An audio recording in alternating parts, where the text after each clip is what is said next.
guys, welcome back to my channel. For those that don't know, my name is Patrice. I am a family nurse practitioner, currently practicing in internal medicine here in Houston, Texas area. And on my channel, I like to talk about anything nursing, medicine. I do vlogs, and I'm trying to branch off into other things. But if you're interested in any of those things, then keep on watching. So in today's video, I wanted to talk about some questions that you should be asking in your interviews to see if the company is a good fit for you. So if you see me looking down, I'm just looking at my phone. I got some notes that I took on some common questions that I asked during interviews. So the first question that I really ask is, why is this position even open? And I like to ask that because it kind of tells me, if there's a lot of turnover in the company, if somebody just left to find a better position. To me, that says that, one, they were unhappy with pay or unhappy with the way they were being treated in the company, or something that they were unhappy with. So I like to know, why is a position open? Did somebody leave because they retired, or did somebody leave because they relocated? I want to know exactly why the position is open. And a lot of the times, in my experience, the person interviewing you will tell you why the position is open. So I think that's a good question to ask during your NP interview. So the next question that I like to ask is, how long is the orientation period? Because a lot of places use different systems, EMR systems. You've got to get used, if you're moving to a different state, you've got to get used to different laws. So I like to ask, how long do I actually have before I start seeing patients?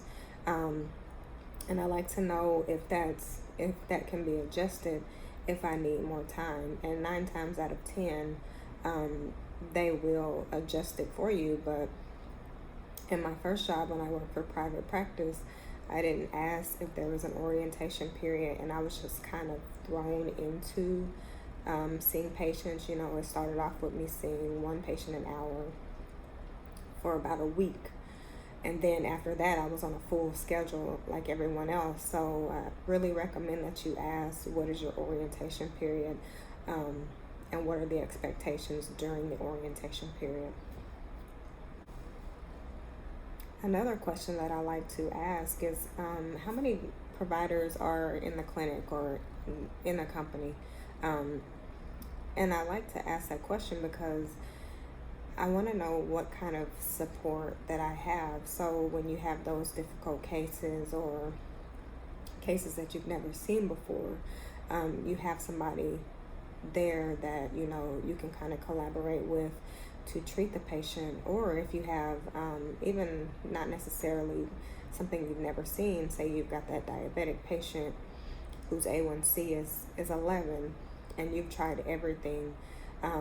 You've tried referring them to nutrition, you've tried education with the pharmacist, you've tried multiple medications, and you still can't get that A1C down. Sometimes it's good to actually kind of collaborate with another provider, because they might see something that you're not seeing.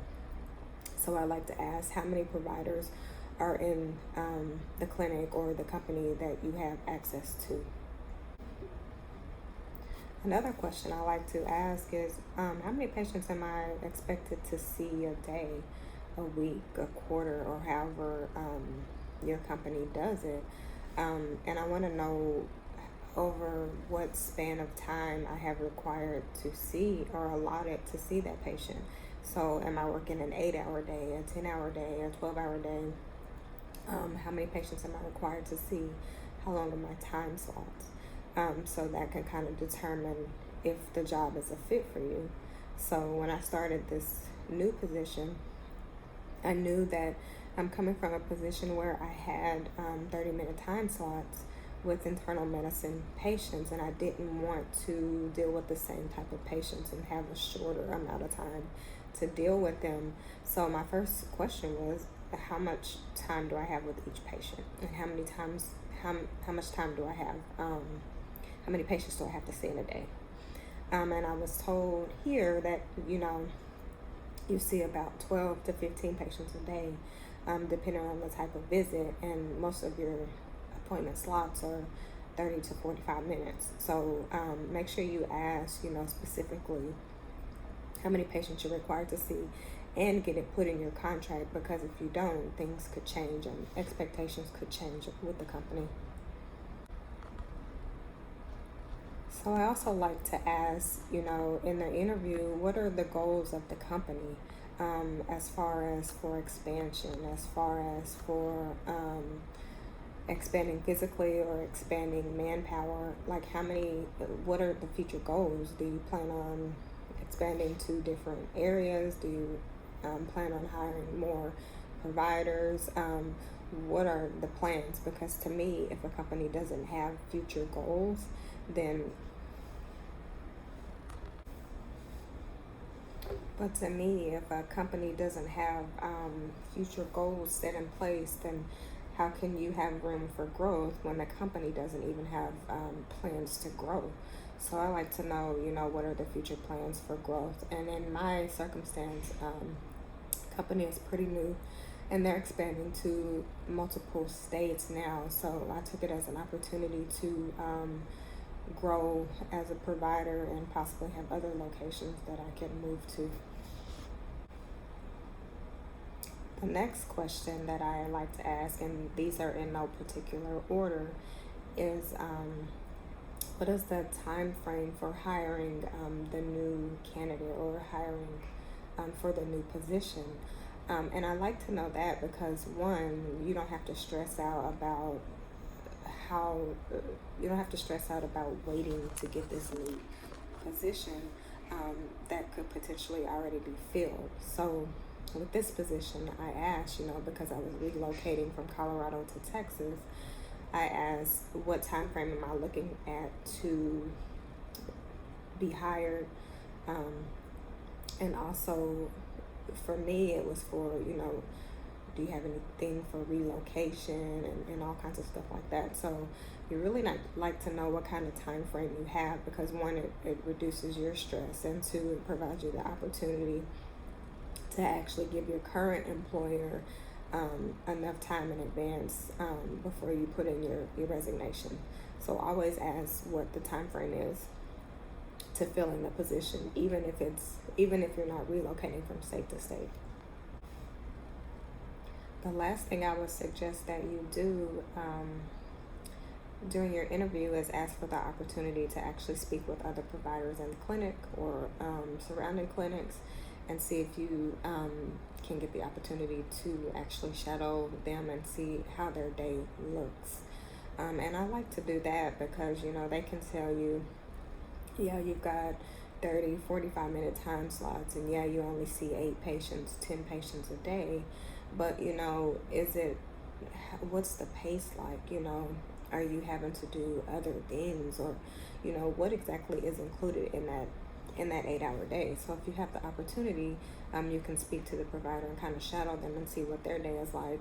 And you can also speak to the other providers, to see how they like their position, how long they've been there, what's their background, So I like to ask a lot of questions to people that are actually working with the patients, because they're the ones that can tell you if they like their job or not. Speaking to a medical director or the regional medical director, it gives you insight on the company, but it doesn't tell you, like, personally, what your schedule's going to look like, how you feel about seeing those patients. So it's really good to talk to people that are actually in the clinics and seeing the patients. And I also like to talk to the medical assistants too. How do they feel? Do they work well with their providers? Is there a lot of turnovers with the medical assistants? Because that's important too, because once you build that rapport with your medical assistant, you don't want them to leave. So I want to know if they're happy too, and what their longevity is in their position. And finally, I know this is probably controversial, but I like to know what is, like, the pay range for this position. Because if it's something way lower than what you're expecting or way lower than what you can work with, then what is the point of going through the whole process if you can if you're not even going to be happy with your pay? So I don't specifically ask how much will I start off at, because many factors go into that, as far as your education level, how long you've been an NP, if you're in a specialty. So I'm not asking specifically how much am I going to get paid. I want to know what is the pay range, and if that works for me, then we continue on with the interview. But to me, that's not an inappropriate question, because like I said, you have to interview them as well as they're interviewing you, because you need to see if it's a good fit for both of you, not just them. So thank you for taking the time to watch this video. I'm in between patients right now, so I figured I'd do a quick video because I wanted to talk about these interview tips. And I know a few people reached out to me, asking what they should ask in their future interviews, because they end up getting stuck in these positions that are not a good fit for them. So like I said, I hope you guys found this helpful, and leave any comments below. Thanks.